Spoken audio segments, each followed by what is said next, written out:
৫ বছরেও শেষ হয়নি খুলনায় ভৈরব সেতুর নির্মাণ কাজ। কয়েক দফা সময় বাড়িয়েও অগ্রগতি মাত্র ১৮%। এর মাঝে নতুন করে সেতুর নকশা ও প্রকল্প সংশোধনের উদ্যোগ নিয়েছে সড়ক ও জনপথ বিভাগ।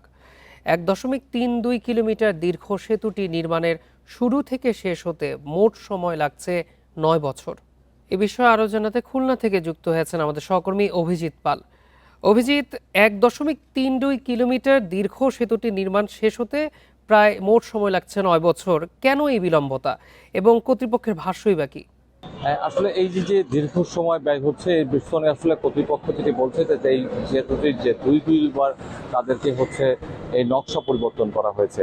প্রথমে এই যে সেতুটিকে পুরোপুরি কংক্রিটের একটি সেতু তৈরি করার জন্য করার নকশা তৈরি করা হয়েছিল। পরবর্তীতে সেই নকশাটি বাতিল করে আবার এই সেতুটিকে একটি স্টিলের সেতু হবে এবং সেতুর আরও কিছু নকশা পরিবর্তন করা হয়েছে, যেমন নদীর মাঝে কোনো প্রকার কোনো পিলার ব্যবহার করা হবে না, এই ধরনের কিছু আধুনিক প্রযুক্তি সংযুক্ত করা হয়েছে, যার কারণে আসলে এই যে সেতুটি নির্মাণ কাজে আসলে দীর্ঘ সময় ব্যয় করা হয়েছে।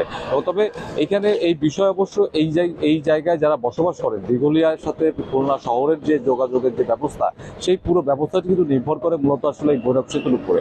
কিন্তু সেই ভৈরব সেতুটি গত ১০ বছর যাবৎ না হওয়াতে এবং কয়েকটি পিলার হয়ে যাওয়াতে এইখানকার যারা সাধারণ মানুষ আছেন তাদের যে ভোগান্তি, সেই ভোগান্তি রয়েছে। শুধুমাত্র ফেরি এবং ট্রলারের উপর নির্ভর করে তাদেরকে আসলে খুলনা শহরের সঙ্গে যোগাযোগ নির্ভর করতে হয়।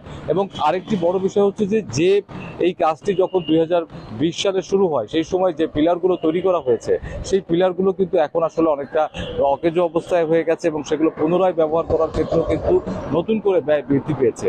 এবং এই পুরো প্রক্রিয়াটাকেই আসলে যারা নাগরিক নেতৃবৃন্দরা রয়েছেন এবং সংশ্লিষ্টরা রয়েছেন, তারা বারবারই বলছেন যে সরকারের সংশ্লিষ্ট দপ্তরের আসলে এখানে একটি গাফিলতির কারণেই মূলত আসলে সরকারের যে বিপুল পরিমাণ অর্থ, সেই অর্থ এখানে ব্যয় হচ্ছে। কারণ ১.৩২ কিলোমিটার দীর্ঘ এই সেতু এবং তার পাশে আরও ৪টি সংযোগ সড়ক সহ মোট ৩ কিলোমিটারের একটি সেতু তৈরি করার জন্য নির্ধারণ করা হয়েছিল ৩০০ কোটি টাকা, যেটি এখন ব্যয় বৃদ্ধি করে প্রায় ৮০০ কোটি টাকার মতন একটি ব্যয় এখন বৃদ্ধি পেয়েছে।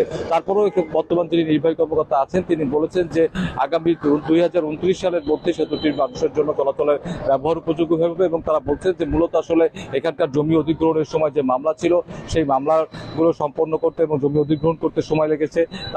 পরপর এই সেতুটির নকশা দুইবার পরিবর্তন হয়েছে, যার কারণে এই দীর্ঘ সময়টি লেগেছে। তো তারা বলছেন যে এখন যে অবস্থায় আছে, এই অবস্থা থেকে যে কার্যক্রম চলছে, তাতে আগামী ২০২৯ সালের মধ্যে এই সেতু দিয়ে যান চলাচল করা সম্ভব হবে। এবং এই সেতুটি চালু হলে খুলনার সাথে যেমন দিঘলিয়া উপজেলার যোগাযোগ বাড়বে, তেমনি খুলনা থেকে ঢাকা রাজধানীর যে দূরত্ব, সেটিও প্রায় ৪৮ কিলোমিটার দূরত্ব কমে যাবে।